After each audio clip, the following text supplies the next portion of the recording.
Assalamualaikum warahmatullahi wabarakatuh. Halo sobat pembelajar semuanya, apa kabar? Semoga sobat semuanya selalu dalam keadaan sehat dan selalu dimudahkan rezekinya. Amin, amin, amin ya robbal alamin. Baiklah, selamat datang kembali di channel Sumaryono 05. Pada video kali ini, saya akan membahas materi dasar-dasar mesin dengan pokok bahasan dasar ilmu statika dan tegangan part 2, yaitu pengertian gaya, menyusun gaya secara grafis dan analisis, cara menghitung besarnya resultan gaya, dan menguraikan gaya. Agar tidak ketinggalan video bahan ajar dari saya, silahkan ikutin channel ini dengan tekan tombol subscribe, like, dan bunyikan lonceng, agar sobat pembelajar semuanya mendapatkan notifikasi terbaru dari saya. Selamat mengikuti. Indikator dalam pembelajaran kali ini yaitu: yang pertama, menjelaskan tentang pengertian gaya. Kedua, menjelaskan tentang menyusun gaya secara grafis dan analisis. Ketiga, menjelaskan tentang cara menghitung besarnya resultan gaya. Dan yang keempat yaitu menjelaskan tentang cara menguraikan gaya. Untuk tujuan pembelajaran, yang pertama yaitu siswa dapat memahami pengertian gaya. Dua, siswa dapat menyusun gaya secara grafis dan analisis. Tiga, siswa dapat menghitung besarnya resultan gaya. Dan yang keempat, siswa dapat menguraikan gaya. Berikut bahasan yang pertama yaitu A. Definisi atau pengertian gaya, agar memudahkan kita dalam pemahaman tentang gaya. Berikut ini merupakan contoh sebuah gaya dorong, yaitu seorang anak dengan memberikan sebuah gaya dorong. Dan masih banyak lagi contoh gaya dorong seperti mendorong troli belanja di supermarket, menutup pintu kulkas, membuka pintu mobil dari dalam, dan mendorong lemari agar bergeser. Dari contoh gaya dorong tadi dapat kita definisikan, gaya adalah sesuatu yang mengubah keadaan benda dari diam menjadi bergerak, atau sebaliknya yaitu dari bergerak menjadi diam. Gaya dapat digambarkan dengan sebuah vektor, yaitu besaran yang mempunyai besar dan arah, sehingga dalam penjumlahannya berlaku hukum penjumlahan vektor dan bukan penjumlahan secara aljabar biasa. Untuk menjelaskan suatu gaya, perlu diketahui tiga hal yaitu: 1. Menentukan besarnya gaya. 2. Menentukan arah gaya.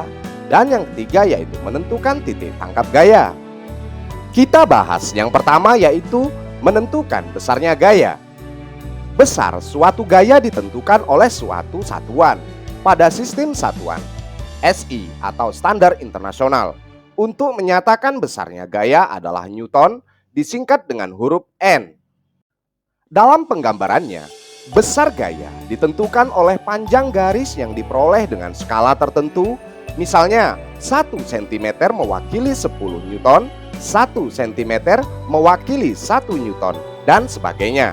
Penggambaran gaya tersebut memiliki ketentuan sebagai berikut, yaitu garis lukisan tersebut dapat diperpanjang terus baik ke depan maupun ke belakang, dan lukisan tersebut dapat dipindahkan kemana saja sepanjang garis lurus tersebut asalkan panjangnya tetap sama.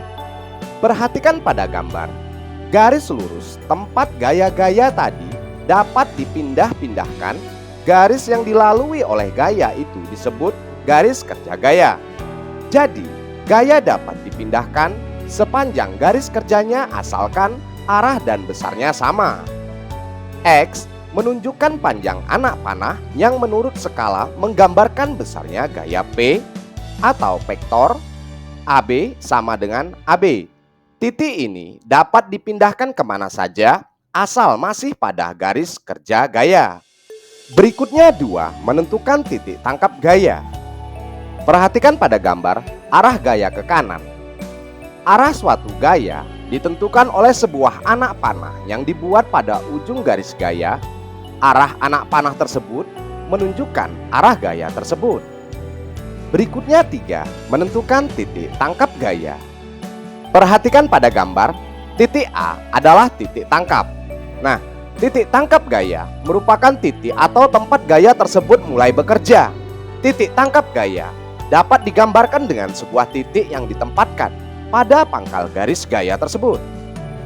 Berikutnya indikator B, yaitu cara menyusun gaya secara grafis dan analisis. Di sini saya akan menjelaskan cara menyusun gaya. Jika terdapat dua buah gaya atau lebih bekerja bersama-sama pada sebuah benda, maka gaya-gaya tersebut dapat disusun atau dijumlahkan, yang hasilnya adalah gaya pengganti atau gaya hasil.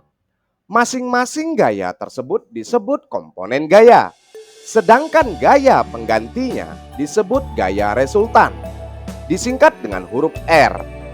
Mengganti beberapa buah gaya menjadi sebuah gaya R disebut menyusun gaya. Dalam menyusun gaya dapat dilakukan dengan dua cara, yaitu sebagai berikut. 1. Cara grafis atau melukis, dan yang kedua yaitu dengan cara analitik atau menghitung. Berikut ini adalah cara menyusun gaya secara grafis. Nah, di sini saya akan menjelaskan 4 cara menyusun gaya secara grafis. A, yaitu dua buah gaya atau lebih pada suatu garis kerja dan arahnya sama. Dari gambar di atas, maka resultan gaya P1, P2, dan P3 adalah jumlah dari ketiga gaya tersebut, yaitu R sama dengan P1 plus P2 plus P3. B, yaitu dua buah gaya atau lebih dengan arah berlawanan pada suatu garis kerja. Besarnya resultan dari dua buah gaya yang sama besar dan berlawanan arahnya adalah selisih dari kedua gaya tersebut, dan arah mengikuti arah gaya yang lebih besar. Jika kedua gaya sama besar dan arahnya berlawanan, maka besarnya gaya resultan adalah 0. Artinya, benda dalam keadaan setimbang atau diam.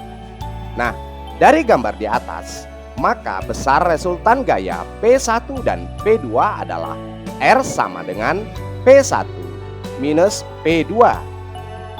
Berikutnya C, dua buah gaya dengan titik tangkap yang sama dan arahnya berbeda. Untuk menjumlahkan dua buah gaya P1 dan P2 yang mempunyai titik tangkap sama dan arahnya berlainan, dilakukan dengan lukisan jajaran genjang dua gaya tersebut. Resultannya ialah diagonal pada jajaran genjang tersebut. Dari metode jajaran genjang, dapat kita turunkan suatu cara lain untuk menentukan jumlah dua vektor. Model ini dikenal dengan nama metode segitiga. Perhatikan pada gambar. Besarnya resultan dapat diperoleh dengan mengatur letak gaya P1 dan P2. Ujung P1 dihubungkan dengan pangkal P2, kemudian pangkal P1 dihubungkan dengan ujung P2, dan inilah besarnya resultan gaya. Yang D, menyusun gaya dengan metode poligon gaya. Perhatikan pada gambar. Pindahkan gaya P2 ke ujung P1, P3 ke ujung P2, P4 ke ujung P3, dan seterusnya. Pemindahan gaya-gaya tersebut harus sama besarnya dan arahnya. Pemindahan dilakukan berurutan dan dapat berputar ke kanan atau ke kiri. Berikutnya 2, menyusun gaya secara analitis. Berikut A, dua buah gaya dengan satu garis kerja dan arah yang sama, yaitu dengan panjang 30 Newton dan 20 Newton. R sama dengan P1 plus P2 sama dengan 30 Newton plus 20 Newton sama dengan 50 Newton. Berikutnya B, dua buah gaya dengan satu garis kerja dan arahnya yang berlawanan. Resultan dari dua buah gaya ini adalah selisih dari kedua gaya tersebut dan arahnya mengikuti gaya yang besar, yaitu R sama dengan P1 minus P2 sama dengan 30 Newton minus 20 Newton sama dengan 10 Newton. Arahnya mengikuti arah gaya P1. Berikutnya C, dua buah gaya yang saling tegak lurus sesamanya. Jika gaya P1 tegak lurus dengan P2, maka resultan gaya yang diperoleh adalah dengan menggunakan rumus Pythagoras, yaitu R sama dengan akar P1 pangkat 2 plus P2 pangkat 2, dan arahnya membentuk sudut tangen sama dengan P1 per P2. Berikutnya D2 buah gaya yang bekerja pada satu titik tangkap, arahnya berbeda dan membentuk sudut A. R sama dengan akar P1 pangkat 2 plus P2 pangkat 2 plus 2P1 dikali P2 dikali sudut cos A. Arah resultannya adalah besarnya sudut yang terbentuk antara R dengan P2. Berikutnya 3. Menguraikan gaya. Menguraikan gaya merupakan kebalikan gaya dari penjumlahan gaya. Menguraikan gaya dapat dilakukan dengan menguraikan pada arah vertikal dan arah horizontal yang saling tegak lurus, atau masing-masing komponen sebagai sisi dari jajaran genjang dengan sudut lancip tertentu yang mudah dihitung. Berikut contoh penguraian gaya, yaitu vektor dapat diuraikan menjadi 2 vektor atau lebih atau sampai tak terbatas. Berikutnya, vektor dapat diuraikan menjadi komponen-komponen dalam arah sumbu koordinat. Berikutnya hukum yang berlaku dalam penyusunan gaya, yaitu A kumulatif P1 P2 dengan resultan gaya R1 sama dengan P1 plus P2. Berikutnya P2 P1 dengan resultan R2 sama dengan P2 plus P1. Dan R1 R2 sama dengan R1 sama dengan R2, yaitu P1 plus P2 sama dengan P2 plus P1. Ini adalah hukum yang berlaku dalam penyusunan gaya kumulatif. Penyusunan gaya kumulatif berikutnya yaitu P1, P2, dan P3.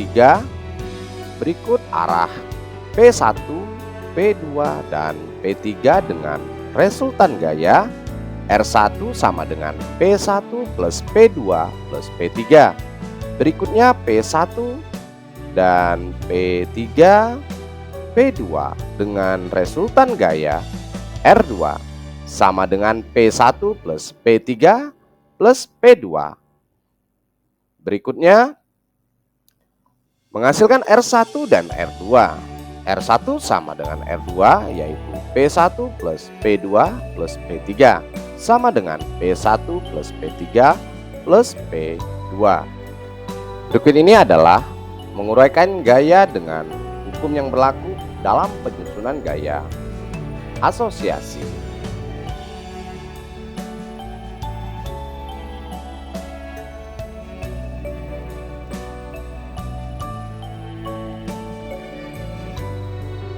Demikianlah penjelasan pada video kali ini mengenai dasar ilmu statika dan tegangan part 2, yaitu pengertian gaya, menyusun gaya secara grafis dan analisis, cara menghitung besarnya resultan gaya, dan menguraikan gaya. Semoga video ini bermanfaat bagi kita, penglihat, pendengar, dan pembaca. Terima kasih atas perhatiannya. Sampai jumpa di video statika dan tegangan selanjutnya. Terima kasih. Wassalamualaikum warahmatullahi wabarakatuh.